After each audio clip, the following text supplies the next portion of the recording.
शुरुआत करते हैं दोस्तों आज के न्यूज़पेपर की हम एडिटोरियल वाले हिस्से के साथ में। आज पहला जो एडिटोरियल हम डिस्कस करेंगे वो भारत सरकार की तरफ से बहुत सारे सर्वे कराए जाते हैं, उसके ऊपर हमेशा से क्वेश्चन उठते आ रहे हैं। क्योंकि इस प्रकार के जो सर्वे गवर्नमेंट ऑफ इंडिया कराती है, इसमें हमेशा से ही आपको अच्छे से अच्छा चीज़ ही मिलेगा, सरकार की अच्छी अच्छी बातें ही इसमें मिलेंगी। यहाँ पर कोई भी व्यक्ति जो है इन सर्वे के ऊपर डाउट या फिर क्वेश्चन खड़ा नहीं करता है। लेकिन बहुत सारे लोग ऐसे हैं, ठीक है, बहुत सारे संगठन ऐसे हैं, बहुत सारे एनजीओ ऐसे हैं, या फिर यहाँ तक कि विपक्ष के नेताओं की बात करें तो वो भी इस प्रकार के सर्वे के ऊपर क्वेश्चन खड़ा करते हैं। दूसरी नंबर वाली बात यह हो गई है कि जब भी कोई विदेश की तरफ से कोई सर्वे जारी किया जाता है, कोई रिपोर्ट आती है, कोई इंडेक्स आता है, तो इंडिया उसका विरोध करता है, कहता है ये सब तो हम तो भारत में तो बहुत अच्छा काम कर रहे हैं, हम हमारा सर्वे आपको दिखा देते हैं, हम इन सब में नहीं मानते भाई, ये तो भारत को बदनाम कर रहे हैं, मतलब हमारी सरकार यहाँ कुछ काम ही नहीं कर रही है, इसका मतलब तो ये हो गया अगली बार हम चुनाव ही नहीं जीत पाएंगे। तो एक एंगल इस प्रकार से यहाँ पर दिखाया जाता है। भारत सरकार की तरफ से जो जो सर्वे कराए जा रहे हैं, जैसे कि आप देखेंगे नेशनल फैमिली हेल्थ सर्वे आता है एक ठो, ठीक है, NFHS जिसको बोलते हैं, उसके कई सारे संस्करण गवर्नमेंट ऑफ इंडिया रिलीज़ कर चुकी है। इस प्रकार के जो सर्वे हैं इनकी कौन कौन सी कमियां हो सकती हैं, इसके बारे में यदि कभी हमसे कुछ पूछा जाता है या फिर कभी हमें इसके बारे में लिखने के लिए आ जाता है, तो हम यहाँ से कुछ चीज़ें लिख सकते हैं। कुछ एलिगेशन लगाए जाते हैं, जैसे कि many of India's official nationwide survey, सरकार के ऊपर आरोप लगाया जा रहा है कि भारत के लेवल पर, देश के लेवल पर, नेशनल लेवल पर जो सर्वे कराए जाते हैं नेशन वाइड पूरे देश भर में, ये अनसाउंड डाटा कलेक्शन के माध्यम से किए जाते हैं। Unsound data collection frameworks is misplaced. लेकिन यहाँ राइटर जो है सरकार का बचाव कर रहे हैं, सरकार का पक्ष रख रहे हैं कि नहीं ये गलत बात है, आप सरकार के ऊपर ऐसे कैसे क्वेश्चन खड़े कर सकते हैं, ये सब गलत बात है, आप जो है गलत बोल रहे हैं। तो यहाँ पर सरकार का बचाव किया जाता है, बताया जाता है कि ये जो सैंपल सर्वे होते हैं किस प्रकार से इसको हम तैयार कर रहे हैं, कैसे वैज्ञानिक तरीके से इनको तैयार किया गया है, कैसे लोगों को ट्रेनिंग दी जाती है, तब जा कर के इस प्रकार के सैंपल सर्वे कराए जाते हैं। और आप कैसे कह सकते हैं कि ये जो डाटा कलेक्शन हुआ है वो गलत है, या फिर ये जो सर्वे कराए जा रहे हैं उनकी मेथड सही नहीं है। पहले नंबर का जो क्वेश्चन पूछा जाता है कि हमारे देश में जो साउंड डाटा कलेक्शन की प्रोसीजर है, क्या वो सही हो रही है कि नहीं हो रही है, या फिर आखिर है क्या ये प्रोसीजर। यहाँ पर हम रिसेंटली कंट्रोवर्सी देखते हैं, विवाद देखते हैं कि कैसे करके sound data collection procedure India में हो रही है, specially when it's come to some important national level survey. तो इसमें जो डाटा लिया जा रहा है वो कितना बेहतर है, कितना भरोसेमंद है, इसके ऊपर क्वेश्चन पूछा जाता है। एक आर्टिकल है जिसको लिखा था शमीका रवि, ये member of economic advisory council हैं, इन्होंने एक लेटर लिखा था प्राइम मिनिस्टर नरेंद्र मोदी को। इसको प्रकाशित किया गया था एक लीडिंग नेशनल डेली में 7 जुलाई 2023 को, एक न्यूज़पेपर है उसमें इसको प्रकाशित किया गया है। क्वेश्चन उठाया जाता है, ठीक है, इस प्रकार के जो सर्वे किए जा रहे हैं इसमें बहुत सारे डाउट पैदा हो रहे हैं। सरकार ने NSS लाई है, नेशनल सैंपल सर्वे लेकर आई, सरकार ने नेशनल फैमिली हेल्थ सर्वे लेकर के आई, पीरियडिक लेबर फोर्स सर्वे लेकर के आई। तो यहाँ पर क्वेश्चन उठाया जाता है ये जो इनमें आप मेथड का इस्तेमाल कर रहे हैं, डाटा जो कलेक्ट कर रहे हैं, ये डाटा सही नहीं है। पहले नंबर की बात यह है सैम्पलिंग ओवरहॉलिंग की ज़रूरत।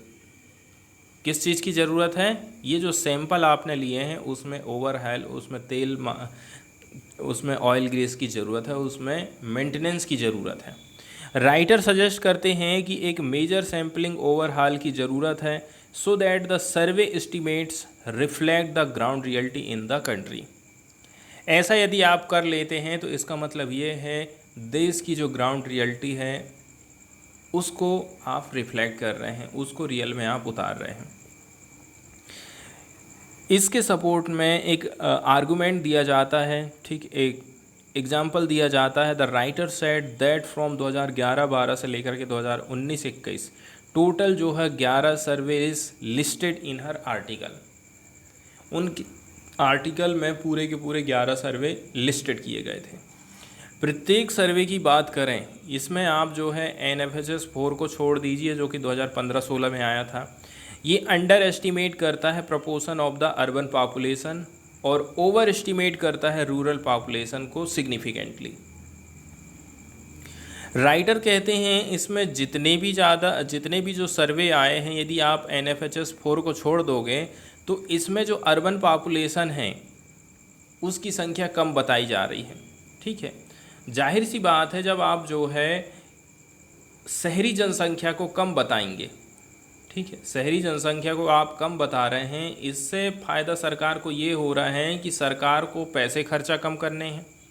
ठीक है, एक तो पैसे भी खर्चा कम करने हैं, दूसरा लोगों की जो समस्याएं हैं वो भी कम आएंगी क्योंकि आपने जो है पॉपुलेशन को कम करके दिखाया है।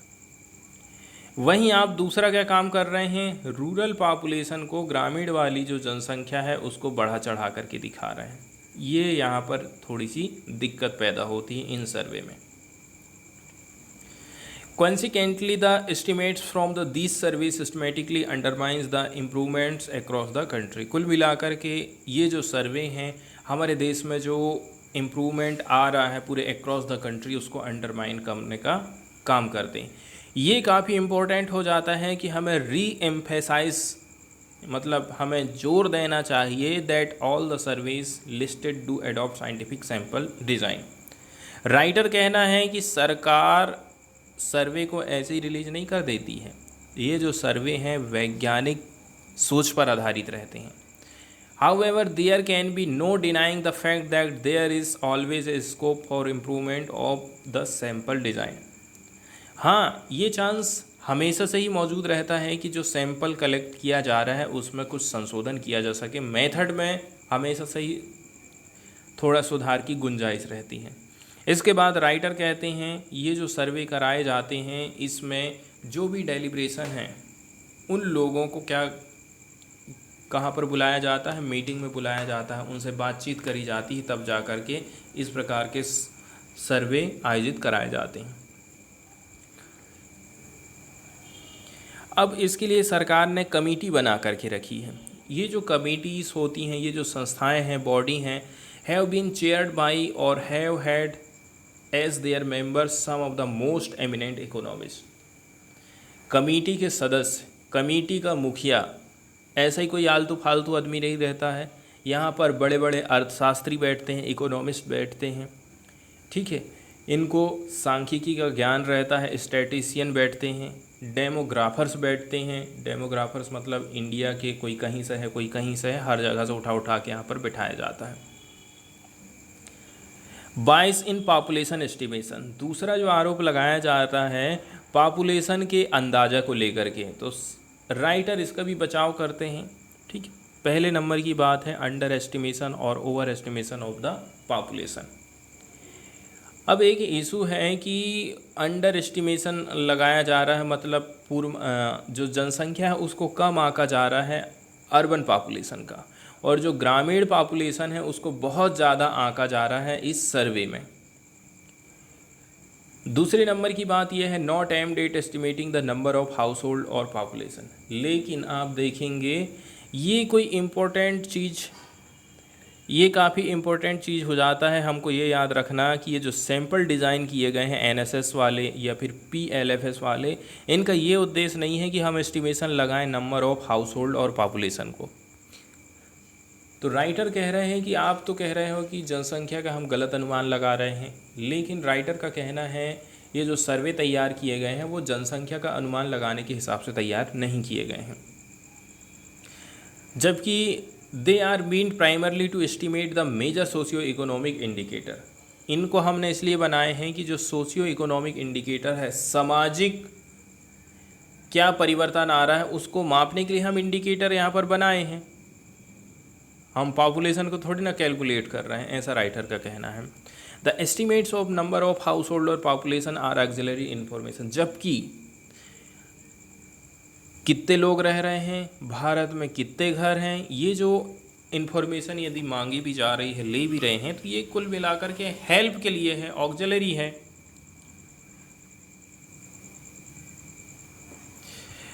वही राइटर का डिफेंड इस प्रकार से कर रहे हैं कि देखिए ये जो सैंपल हम ले रहे हैं इसमें हम जो डेटा उठा रहे हैं पॉपुलेशन का, using projected population figures based on the census, ये जो पॉपुलेशन के फिगर्स हम ले रहे हैं ये पॉपुलेशन पर आधारित है। जैसे कि 2011 की जनगणना को आजकल ज़्यादा तवज्जो दी जाती है, ठीक है। अगली जो जनगणना होने वाली थी वो नहीं कंडक्ट कराई गई है। यदि कराई जाती तो अभी सरकार की जेब से जो पैसा खर्चा होना है ना, वो और भी ज़्यादा बढ़ जाता। अब हम बताते हैं एनएसएस पर आधारित किस प्रकार से हैं बहुत सारी चीज़ें। रेट की बात करें, रेशो की बात करें, तो जो दर है या जो अनुपात है जो कि रिलेट करता है मेजर सर्वे कैरेक्टरिस्टिक को, रूरल या फिर अर्बन एरियाज़ को, इसके लिए जो हम परसेंटेज बता रहे हैं कि रूरल जनसंख्या इतना % है, दोनों का अनुपात ये चल रहा है, तो ये एनएसएस पर आधारित हैं और ये रिफ्लेक्ट करते हैं ग्राउंड रियलिटीज़ को। तो आप ये नहीं कह सकते कि यहाँ पर ग्राउंड रियलिटीज़ बिल्कुल भी नहीं है। इस फैक्ट को एक्नॉलेज किया गया है, एक्सेप्ट किया गया है नेशनल स्टैटिस्टिकल कमीशन के द्वारा, ठीक है। रंगराजन 2001 की ये बात है। एक कमीशन गठित किया गया था 2001 में, तो उसने भी इस चीज़ को एक्सेप्ट कर लिया है। यदि हम एस्टिमेशन लगा रहे हैं नंबर ऑफ हाउस होल्ड की, जैसे कि आपके गांव में इतने घर हैं, तो ये जो डेटा एस्टिमेशन लगाया जा रहा है एनएसएस में, ये close agreement with census based number of house hold, इसको आप क्लोज रिलेट करके देख सकते हैं किस चीज़ से, census based number of house hold, जनगणना पर आधारित जनसंख्या का ही यहाँ पर एस्टिमेशन लगाया जाता है। क्या आप इसको आउटडेटेड सैंपल बोल सकते हैं कि नहीं बोल सकते हैं? पहले नंबर की बात यह है कि इस प्रकार के जो सर्वे होते हैं वो प्राइमरली डिपेंड करते हैं पॉपुलेशन सेंसस पर आधारित, इसलिए तो आप इसको बोल ही नहीं सकते कि पुराना हो गया है, नया वाली जनसंख्या के हिसाब से डेटा होना चाहिए था, क्योंकि लेटेस्ट पॉपुलेशन का यदि यहाँ पर उल्लेख किया जा रहा है, उसके हिसाब से यदि कोई काम किया जा रहा है, तो आप इसको आउटडेटेड नहीं बोल सकते हैं। जितने भी लिस्ट ऑफ विलेजेस हैं, लिस्ट ऑफ टाउन है, लिस्ट ऑफ अर्बन ब्लॉक है, available once in 10 years only for sampling purpose which is any case is complete in coverage. Second number की बात यह है सैम्पलिंग ऑफ अर्बन ब्लॉक की यदि हम बात करें, तो जो एनएसएस है या फिर पीएलएफएस है वो यूज़ करते हैं latest list of urban frame survey का।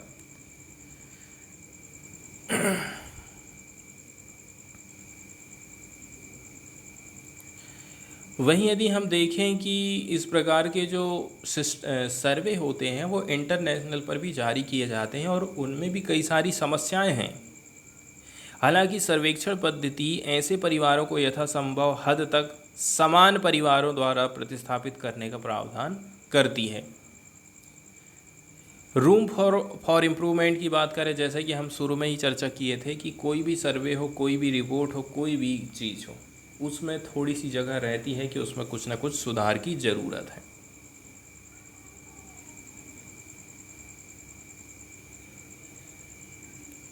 अब बात हम कर लेते हैं कि हम और क्या चीज़ कर सकते हैं। राइटर ने भले ही गवर्नमेंट का बचाव किया है, डिफेंड किया है, लेकिन यहाँ पर राइटर का कहना है कि हम और क्या कर सकते हैं। जैसे कि जो फील्ड पर्सनल होते हैं उनको ट्रेनिंग प्रोवाइड करना, फील्ड इंस्पेक्शन हम करेंगे time to time, concurrent data validation आपको करना है, डाटा सही है कि नहीं है, ठीक है। यहाँ पर जो कंकरेंट वर्ड यूज़ किया गया है, कंकरेंट का मतलब होता है समवर्ती। And publicity measures may be strengthen to improve the quality of primary data. हमें क्या काम करना है, अभी जो जनता के बीच में डेटा अवेलेबल है उस डेटा का आप इस्तेमाल करिए, इसी से आप डाटा को मजबूत बनाएंगे, डाटा की जो क्वालिटी है उसको आप मजबूत बना सकते हैं इसी के माध्यम से। इसके बाद अगला जो हम एडिटोरियल डिस्कस करने वाले हैं वो डिजास्टर से रिलेटेड है। डिजास्टर जिसको हम आपदा बोलते हैं। एग्जाम्पल के तौर पर अभी हाल फिलहाल में हम देखेंगे दिल्ली में यमुना रिवर का जो पानी है कितना उफान पे चल रहा था। यमुना रिवर का पानी ओवरफ्लो होने के चलते चलते दिल्ली में कितना जल भराव हमको देखने को मिला। इसके अलावा जो पहाड़ी राज्य होते हैं उसमें भूस्खलन देखने को मिलता है। कहीं कहीं हम देखते हैं कि भूकंप की घटनाएं घटित हो रही हैं, ठीक है। कहीं कहीं पर बाढ़ जैसी कंडीशन आ जा रही है। तो ये सारी जो चीज़ें हैं प्राकृतिक आपदाओं के उदाहरण हैं। तो सबसे पहले तो हमें डिजास्टर के बारे में समझना है कि आखिर डिजास्टर होता क्या है। डिजास्टर को हम हिंदी में आपदा बोलते हैं। आपदा मतलब होता है विपत्ति, कोई समस्या खड़ी हो जाना। आपदा जो है मूल फ्रेंच शब्द है। आपदा जो है मूल फ्रेंच शब्द डिसऑस्टर से मिलकर के बना है या फिर उससे रिलेटेड है। ये फ्रेंच शब्द जो दो चीज़ों से मिलकर के बना है, डिस मतलब बुरा और अस्तर, अस्तर यानी स्टार। प्राचीन समय में आपदाओं का कारण प्रतिकूल ग्रहों को माना जाता था। पुराने ज़माने के लोग क्या कहते थे, अरे ग्रह नक्षत्र ठीक नहीं चल रहा है इसलिए ये सब आ रहा है। आज के समय में आपदा का समानता प्रयोग प्राकृतिक और मानव निर्मित उन विषम घटनाओं के संबंध में किया जाता है जो किसी क्षेत्र में अत्यधिक कष्ट पैदा कर रही है और जिनका क्षेत्रीय संसाधनों के द्वारा निस्तारण हम नहीं कर पा रहे हैं। साइक्लोन आ जा रहा है, निपटने में बड़ी दिक्कत जा रही है। लोगों को पहले से ही चेतावनी दे रहे हैं कि खाली करो, जगह खाली करो, फिर उनको अच्छी जगह में लेकर के भी जाना है। फिर नुकसान हुआ, बिजली के खंभे, बिजली गिर गई हैं, घर टूट गए हैं, घर बना के देना है। तो ये सारी चीज़ें डिजास्टर में आप देखते हैं। हमारे देश में आपदा प्रबंधन अधिनियम 2005 चलता है, डिजास्टर मैनेजमेंट एक्ट 2005 चलता है। इसमें आपदा के बारे में बताया गया है। ये मानव निर्मित हो सकती है या फिर प्राकृतिक कारण से हो सकती है।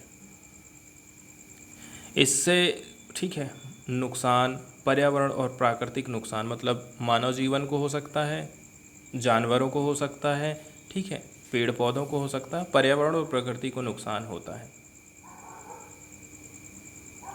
वहीं अंतर्राष्ट्रीय रेड क्रॉस समाज और रेड क्रिसेंट में भी आपदा की और भी ज़्यादा विस्तृत परिभाषा दी गई है। जैसे कि आप देखेंगे UNISDR 2009 के हिसाब से आपदा अचानक घटित हुई ऐसी घटना होती है जो गंभीर तौर पर समाज और समुदाय की कार्यप्रणाली को नुकसान पहुंचाती है और सामाजिक आर्थिक पर्यावरणीय क्षति का कारण बनती है। समाज को नुकसान, खेती बाड़ी का नष्ट हो जाना, ठीक है, आप देखेंगे पर्यावरण को नुकसान पहुंचाना। ये घटनाएं सामाजिक और समुदाय की संसाधनों को प्रयोग करने की क्षमता के परे होती हैं। आपके पास कितना ही रुपया पैसा हो जाए, आप इस चीज़ से नहीं निपट सकते हैं।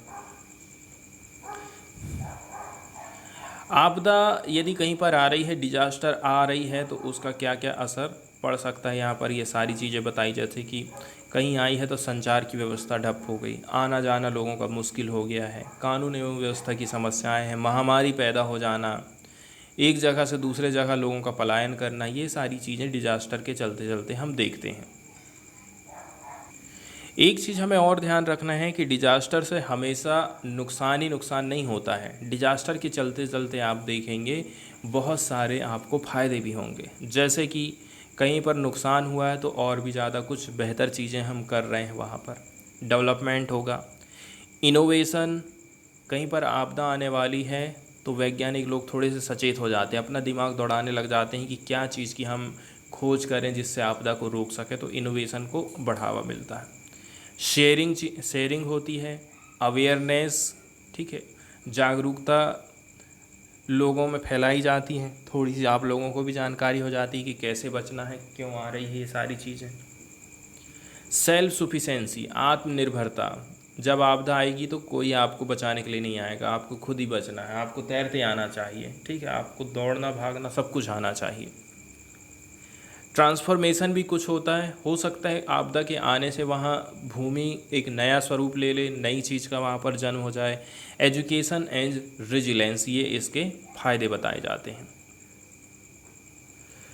आपदा को जो है कई सारे भागों में बांटा जाता है, जैसे कि जल और वायु संबंधित आपदाएं हो सकती हैं, फ्लड है, साइक्लोन है, बवंडर और तूफान, ओलावृष्टि हो गई है, बादल फटना जिसको क्लाउड बर्स्ट बोलते हैं, हेल स्टॉर्म मतलब ओलावृष्टि, ड्रॉट्स आ गया है कहीं पर, स्नो एवलांचे हिमस्खलन हो रहा है, सी इरोजन हो रहा है समुद्री कटाव जिसको बोलते हैं, कहीं पर बिजली गिर गई है, कहीं पर सुनामी आ गया है। इसके अलावा कुछ भौगोलिक आपदाएं भी हो सकते हैं जैसे कि लैंडस्लाइड एंड मड फ्लो, भूकंप, बांध फूटना या फिर टूटना। कुछ रासायनिक औद्योगिक परमाणुक आपदाएं भी हो सकती हैं जैसे कि केमिकल एंड इंडस्ट्रियल डिजास्टर है, न्यूक्लियर डिजास्टर है। कुछ जो चीज़ें होती हैं वो दुर्घटना से रिलेटेड होती हैं जैसे कि फॉरेस्ट फायर हो गई, अर्बन फायर हो गई, शहर में आग लगना, खदान में आग, तेल रिसाव हो गया, बड़ी इमारतें ढह गई हैं, कहीं पर सीरियल बम ब्लास्ट हो रहा है, फेस्टिवल रिलेटेड डिजास्टर आ रहा है, electrical and disaster fires, boat capsizing, कहीं नाव पलट गई, कहीं नाव डूब गई, ग्रामीण क्षेत्रों में आग लग गई। कुछ जैविक आपदाएं भी हैं जैसे कि बायोलॉजिकल हैजार्ड है, महामारी है जिसको एपिडेमिक्स बोलते हैं, कीटों का हमला है, विषाक्त भोजन है और कैटल एपिडेमिक्स। अभी आप देखेंगे भारत में हो चाहे दुनिया की अन्य कोई जगह हो, बहुत सारे डिजास्टर्स का लोग सामना कर रहे हैं। इससे कितना नुकसान हो रहा है इसका कोई सही अंदाज़ा नहीं लगा सकता है कि भारत को कहीं सुनामी आई थी, साइक्लोन आया था तो भारत को इतना नुकसान हुआ है। इस चीज़ को डिटरमाइन करना काफ़ी कठिन चीज़ हो जाती, सही अंदाज़ा हम नहीं लगा पाते हैं। फिर भी ये चीज़ क्लियर हो गई है कि विश्व को ज़रूरत है कि आप जितना कर रहे हैं उससे कहीं ज़्यादा कर सकें, ज़्यादा करें, ताकि डिजास्टर से जो लॉस हो रहा है उसको आप कम कर सकें। Whether they are weather related, earthquake, biological, light, कोविड-19, चाहे वो मौसम से रिलेटेड कोई आपदा है, चाहे वो कोविड-19 के चलते चलते कोई आपदा हो, तो अभी तक देश दुनिया जितनी कर पाई है उससे कहीं ज़्यादा करने की ज़रूरत है हमको। अभी आप देखेंगे लंबे समय से कंट्रीज़ हैव स्पेंड बिलियन, हमारे देश में खुद आप देखेंगे सरकार पैसा कब खर्च करती है, जब कोई तबाही आएगी, बाढ़ आएगी, नुकसान पहुंचाएगी, इसके बाद सरकार पैसा खर्चा करेगी। लेकिन सरकार को बाढ़ आने के पहले ही अपनी तैयारी कर लेना चाहिए था। कहीं पर खंबा गिर गया पानी में, उसमें करंट लगने से, उस पानी के ऊपर से कोई लड़का चल रहा था, उसको करंट लग गया, उसकी डेथ हो गई। तो जब आपको पता है कि तेज़ बारिश होगी, बिजली के खंभे गिरेंगे, तो पहले से ही हमने इसकी तैयारी क्यों नहीं करी कि कम से भी कम इलेक्ट्रिकल मेंटेनेंस को तो अच्छे तरह से रखें। यहाँ पर कुछ चीज़ें हमें नई देखने को मिल सकती हैं जैसे कि Sendai framework for disaster risk reduction 2015 से 2030। तो जो डिजास्टर रिस्क है उसको रिडक्शन करने की बात करी जा रही 2015 से 2030। अभी हम मिड पॉइंट में हैं Sendai framework for disaster risk reduction 2015 से 2030 के बीच में, जो कि एक ग्लोबल रोड मैप तैयार करता है कैसे करके हम आपदा से निपट सकते हैं, उसके रिस्क को कम कर सकते हैं, उससे जो हानि हो रही है उसको कम करेंगे। हालांकि जो काम की प्रोग्रेस है वो जारी है, we are not where we need, लेकिन जहाँ पर आपको होना चाहिए आप वहाँ पर नहीं पहुँच पाए हैं। फिर भी देखा जाए, with a renewed sense of urgency, a people centred approach, we can significantly reduce disaster losses by 2030। तो आप जो भी चीज़ बनाएं उसको पीपल सेंटर्ड अप्रोच के साथ में बनाइए, लोगों को उसमें केंद्र मान के चलिए कि एक आदमी को भी यदि नुकसान पहुंच रहा है तो कैसे पहुंच रहा है, हमें एक आदमी का हिसाब रखना है। इंडिया इस मामले में अपनी आवाज़ को हमेशा से ही उठाते रहा है, इस बार भी उसको मौका मिला है, G20 की जो अध्यक्ष था उसको मिली है। चलो इस बार हम थोड़ा सा आवाज़ उठा लेते हैं कि कैसे करके डिजास्टर मैनेजमेंट का काम हम कर पाएंगे। देश दुनिया के लोग हमारे देश में आए हुए हैं, सब मिल कर के कुछ ना कुछ सॉल्यूशन हम निकालते हैं। इंडिया ने फोकस किया है डिजास्टर रिस्क रिडक्शन को, और इस बात का सपोर्ट G20 के जो भी मेंबर कंट्रीज़ हैं, जो भी डेलीब्रेशन हमारे देश में आए हैं, उन्होंने भी किया है। इंडिया ने एलिवेटेड प्रायोरिटी दिया था G20 में, ठीक है। इस बार जो प्रेसिडेंसी हम कर रहे हैं, G20 की अध्यक्षता कर रहे हैं, तो इसमें डिजास्टर को कम करने के लिए भारत का फोकस हमेशा सही रहा, क्योंकि भारत जो है प्राकृतिक आपदाओं से बहुत प्रभावित होता है। G20 hold around countries that make up G20 hold around 85% of the global GDP and about 2/3 of the world population। जब भी G20 के ऊपर कोई आर्टिकल आता है तो वहाँ पर आप एक चीज़ ज़रूर देखेंगे कि G20 की मेंबर कंट्री के बारे में बताया जाता है। जैसे कि ये G20 है, इसका जो 85% हिस्सा है, ठीक है, पूरा ग्लोबल जीडीपी जितना है उसका 85% जो हिस्सा है वो G20 के मेंबर कंट्रीज़ के पास में है। इसके अलावा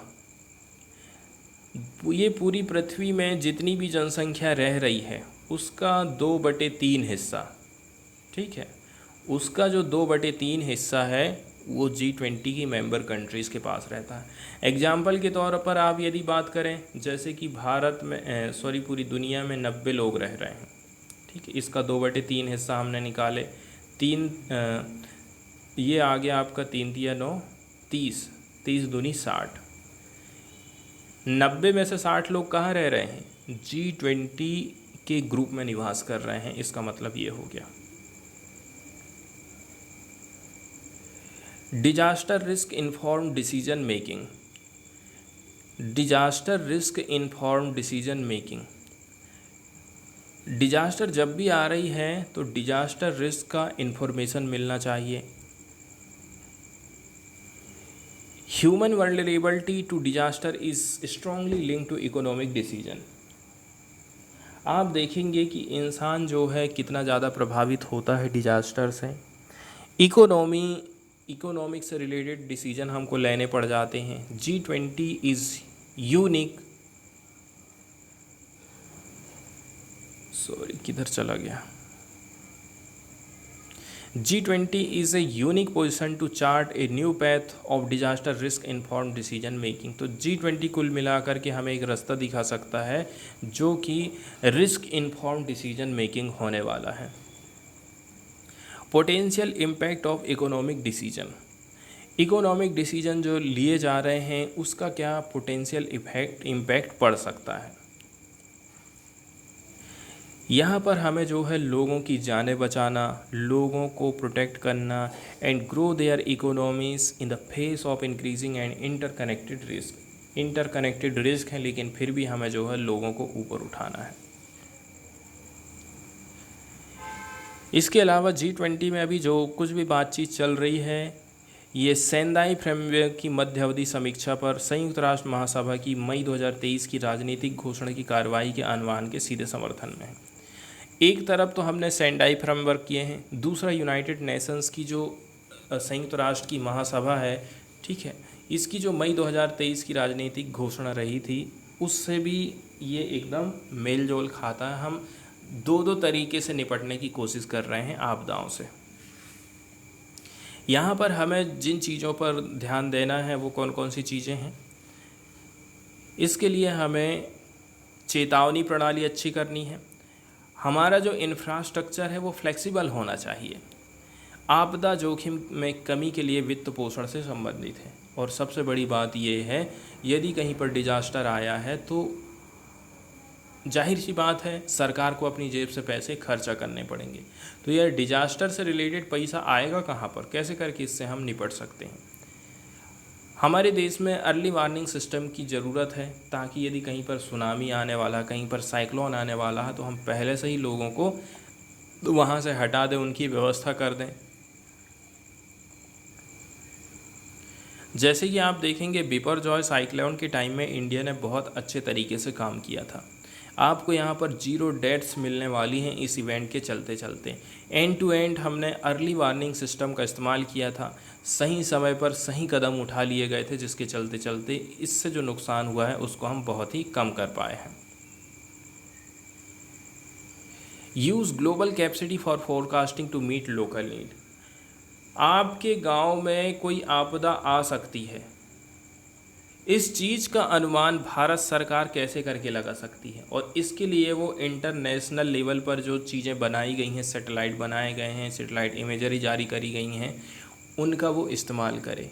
ऐसा नहीं कि छोटा सा गांव देहात है वहाँ पर सरकार की कोई पहुँच ही नहीं है, ऐसा नहीं होना चाहिए। इसके अलावा यूनाइटेड नेशंस सेक्रेटरी जनरल्स का जो अर्ली वार्निंग सिस्टम है for all initiative and other countries disaster, इसका भी हमें ध्यान रखना पड़ेगा। तो यूनाइटेड नेशंस सेक्रेटरी जनरल्स का जो अर्ली वार्निंग है फॉर ऑल इनिशिएटिव, ठीक है, जो कि क्या कहता है, हम क्रिएट करेंगे एक यूनिवर्सल कवरेज प्रत्येक के लिए, ठीक है, जैसे ही 2027 ख़त्म होता है।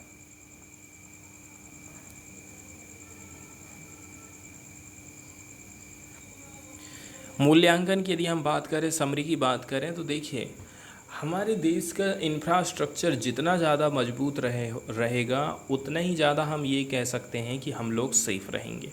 कितनी भारी से भारी बाढ़ आ जाए, भारी से भारी भूकंप आ जाए, भूस्खलन हो जाए, कोई भी चीज़ हो जाए, इसके लिए हमारा जो इंफ्रास्ट्रक्चर है वो बेहतर होना चाहिए। भारत ने 2019 में संयुक्त राष्ट्र के साथ आपदा आबाद रेस्तरा के लिए गठबंधन की शुरुआत करी थी।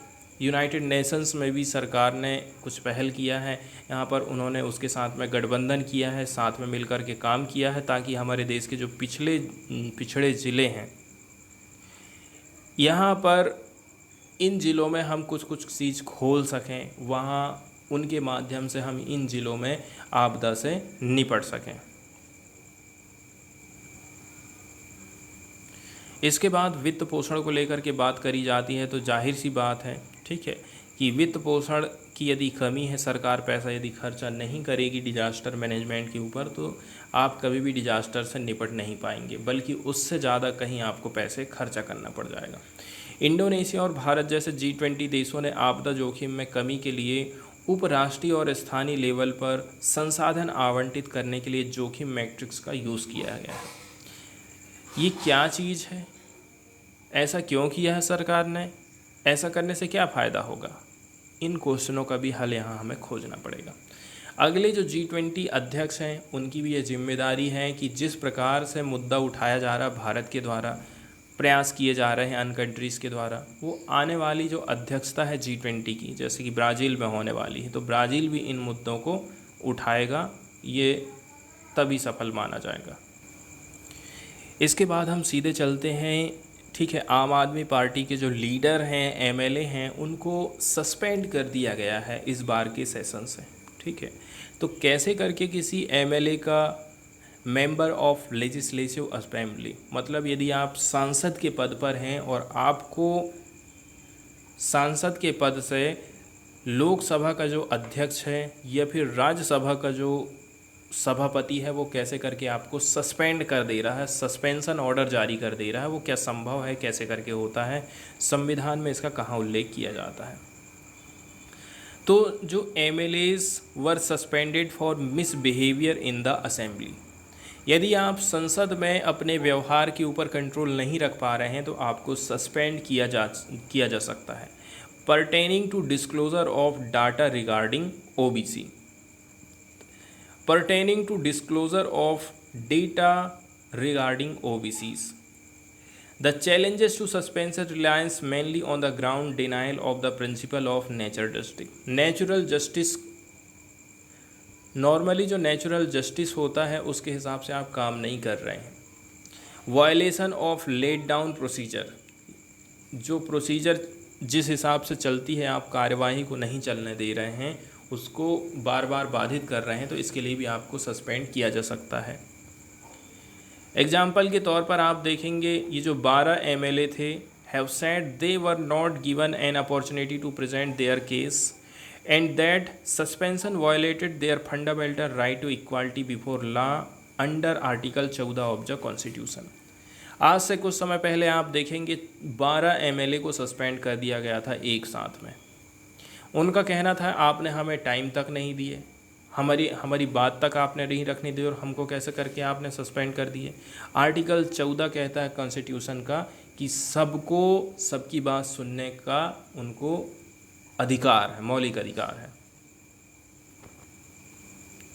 अब जैसे महाराष्ट्र के मामले की हम बात करें तो महाराष्ट्र में रूल 53 चलता है।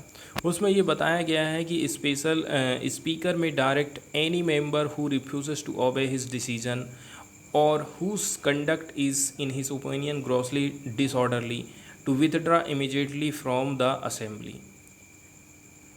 रूल नंबर 53 महाराष्ट्र की असेंबली का क्या कह रहा है? अध्यक्ष के पास ये पावर है, मेरी बात कोई मान नहीं रहा है, मैं ये काम करने के लिए बोल रहा हूँ वो भी नहीं सुन रहा है, तो असेंबली से मैं इसको बाहर करता हूँ, ऐसी उसको पावर दी गई है। Absent himself during the remainder of the today's meeting. ठीक है, यहाँ पर आप देखेंगे कि बहुत सारी चीज़ें बताई गई हैं, ये महाराष्ट्र से रिलेटेड है। लेकिन अब यहाँ पर हम लेकिन किसी स्टेट से रिलेटेड बातें नहीं देख रहे हैं, यहाँ हम देख रहे हैं नेशनल लेवल पर। इसके लिए मेंबर ऑफ पार्लियामेंट के लिए सस्पेंशन के लिए कौन कौन से प्रोविज़न किए गए हैं? रूल नंबर 373, 374 और 374A। Rules of procedure and conduct of business in Lok Sabha, ये प्रोवाइड करती है for withdrawal of a member whose conduct is grossly disorderly. ये कानून है जो कि कह रहा है कि ऐसे लोगों को आप सस्पेंड कर दो। And suspension of one who abuse the rules of the house, house का जो रूल है उसको आप तोड़ रहे हैं। ठीक है, आप इसके काम को जानबूझकर बाधित कर रहे हैं, ऐसे लोगों को तो बाहर ही कर दो, ये कहता है। मैक्सिमम सस्पेंशन कब तक हो सकता है? फॉर 5 कंजुकेटिव सिटिंग्स और the remainder of the session whichever is less. कहा जा रहा है कि यहाँ पर आपको जो 5 इसकी जो कंजिक्यूटिव मतलब लगातार जो बैठक हैं वहाँ से आपको हटा दिया जाएगा। The maximum suspension for Rajya Sabha है वो कितना है? रूल्स 255 और 256 के हिसाब से यदि हम देखें, also does not exceed the remainder of the session. ठीक है, बचा हुआ जो सेशन है, इस बचे हुए सेशन में आपको वहाँ पर घुसने नहीं दिया जाएगा, आपको जो है वहाँ से हटा ही दिया जाएगा कि अब बाकी हुए सेशन में आपके कोई काम नहीं है, आप निकल जाइए। Similar rules also in the place for state legislative assembly, इसी प्रकार के जो रूल्स रेगुलेशन हैं वो राज्य सरकारों के लिए भी काम करते हैं।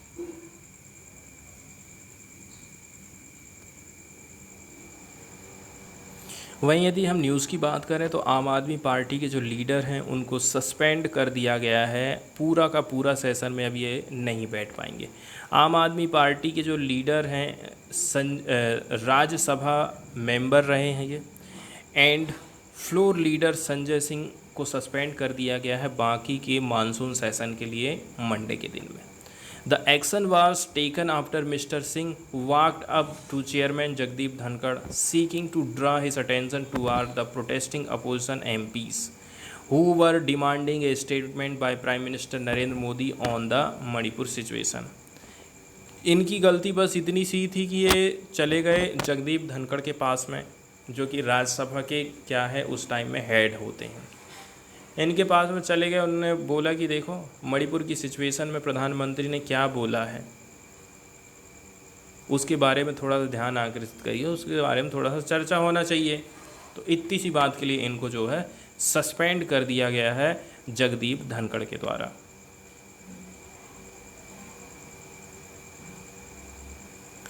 इसके बाद इजराइल में एक कंट्रोवर्शियल जुडिशियल रिफॉर्म बिल लेकर के आया गया है जिसको पार्लियामेंट की सहमति मिल गई है। तो कहीं भी कोई भी देश की सरकार हो, कभी भी जुडिशियरी को अपनी जेब में रखना चाहती है, सुप्रीम कोर्ट को, हाई कोर्ट को अपनी जेब में लेकर के घूमना चाहती हैं सरकारें। इसी प्रकार का एग्जाम्पल आपको इजराइल में देखने को मिल रहा है। कोई भी देश की सरकार हो नहीं चाहती कि हमारे बीच में सुप्रीम कोर्ट आ जाए, सुप्रीम कोर्ट भी हमारे जैसे ही डिसीजन दे जो हम चाहते हैं। इन्हीं सब बातों को ध्यान में रखते हुए इजराइल ने एक कंट्रोवर्शियल विवादास्पद जुडिशियल रिफॉर्म बिल लेकर के आया था जिसमें सुप्रीम कोर्ट की पावर को कम करी जा रही है, इसलिए इस बिल का बहुत ज़्यादा प्रोटेस्ट हो रहा है। ये जो बिल है aims to limit the powers of the supreme court in striking down. इस बिल के अंतर्गत कुल मिलाकर के देखा जाए संक्षेप में तो बात हम यही कह सकते हैं कि ये बिल सुप्रीम कोर्ट की पावर को कम कर रहा है। In striking down government decision, government ने कोई डिसीजन ली है, सुप्रीम कोर्ट ने उसको स्ट्राइक डाउन कर दिया, ख़त्म कर दिया। इस प्रकार की जो पावर होती है सुप्रीम कोर्ट की उसको कम करने का काम ये बिल कर रहा है, इसलिए इसका बहुत ज़्यादा विरोध हमको देखने को मिल रहा है। तो फ्रंट पेज से देखा जाए तो आम आदमी पार्टी के जो लीडर हैं वो सस्पेंड हो गए हैं, उसको लेकर के न्यूज़ है। सेकंड वाली जो न्यूज़ आई थी वो इजराइल से रिलेटेड आई थी।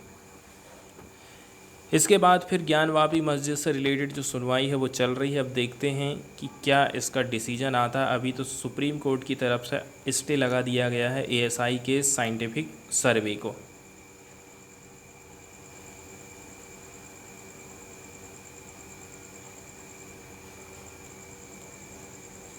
इसके बाद नेक्स्ट वाला जो आर्टिकल हम डिस्कस करने वाले हैं वो इस बात को रिलेट करता है कि कोई भी जाति को कैसे करके आखिर सरकार एसटी का दर्जा दे देती है, इसके लिए कौन कौन से प्रावधान किए गए हैं। किसी समुदाय को अनुसूचित जनजातियों की सूची में शामिल करने के लिए कौन सी प्रक्रिया अपनाई जाती है। जनजातियों को एसटी की सूची में शामिल करने की प्रक्रिया संबंधित राज्य सरकार की सिफारिश से शुरू होती है। जैसे आप छत्तीसगढ़ में रहते हैं तो छत्तीसगढ़ की जो सरकार है वो कहेगी नहीं, ये जो समुदाय के लोग हैं इनको एसटी का दर्जा होना चाहिए, जिसे बाद में जनजातीय मामलों के मंत्रालय को भेजा जाता है। कहाँ भेज दिए हमने? केंद्र सरकार में जनजातीय मामलों के मंत्रालय को भेज दिए हैं। वो इस बात की समीक्षा करेगा, जांच पड़ताल करेगा कि वास्तव में मिलना चाहिए कि नहीं मिलना चाहिए। इसके बाद ये भेजेगा भारत के महापंजीयक को अनुमोदन के लिए कि भाई आप इसको अनुमोदित कर दीजिए, राइट का निशान लगा दीजिए।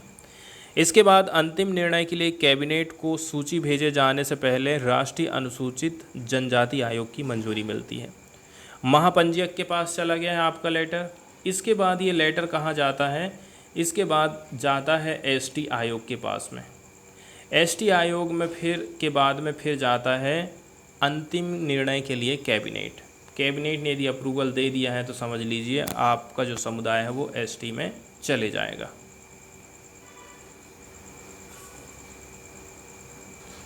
अब हम बात करते हैं न्यूज़ की। तो जो गुज्जर बक्करवाल्स हैं to hit the streets over ST tag for Paharis लोगों को सरकार ने एसटी का दर्जा दे दी है, इसलिए जो गुज्जर बक्करवाल हैं वो लोग रास्ते पर उतर गए हैं। हमको जो है प्रोटेस्ट की रैली देखने को मिल रही हैं गुज्जर और बक्करवाल्स के द्वारा। Who oppose the inclusion of upper caste Paharis लोग गरीब नहीं हैं, पिछड़े हुए नहीं हैं, फिर भी इनको कैसे करके एसटी का दर्जा दे दिया गया, इसका ये विरोध कर रहे हैं।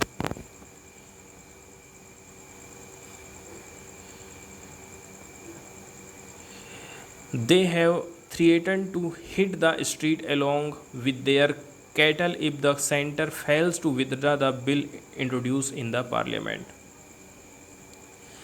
इनका कहना है देखिए यदि आप हमारी बात को नहीं मानते हैं, ठीक है, तो हम क्या काम करेंगे, एकदम प्रोटेस्ट को एकदम तेज करने वाले हैं।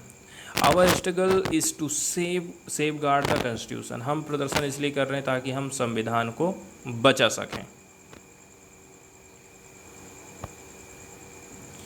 हाल फिलहाल में देखा जाए तो एसटी का जो दर्जा है वो 3 ग्रुप को मिला है। देखिए ये बिल जो है once passed will pave the way for Paharis, Gadda Brahmins and Koli.